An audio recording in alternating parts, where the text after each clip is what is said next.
As the first country struck by COVID-19, China has taken an immediate step toward wildlife consumption and trade.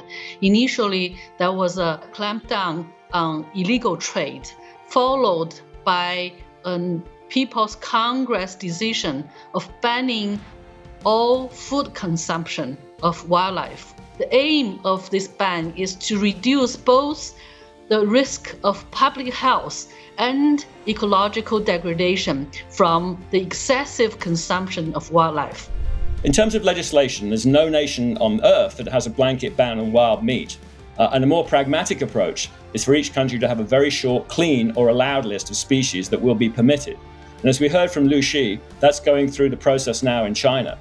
Their list has gone from 54 species that can be consumed just to 12. 3 deer species, alpaca, game birds, ostrich and emu. Those are the only species which will be allowed. And these are all commonly known and easily identifiable species, which makes law enforcement far, far simpler. We've also got some hope from recent demand reduction campaigns in China. We've seen shark fin imports fall by over 80% in 3 years. Prices of ivory and rhino horn have dropped by more than 2/3. And there's a massive increase in public awareness of conservation issues, as was noted. The public now is really behind this. It kind of understands the problems. We did a survey from February to March. A total of 100,000 people responded to the questionnaire. To our surprise, 90%, over 90% of people said these are supportive to change behavior on wildlife consumption and change the law.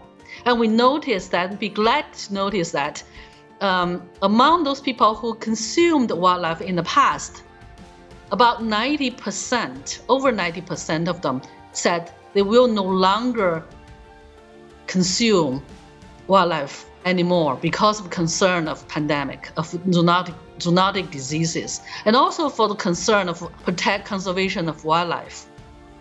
So that is a very positive signal.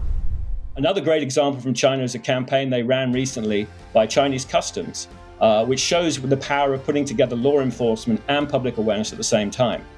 So to reduce ivory smuggling, they had 6,000 billboards, posters, and video screens across 160 border points.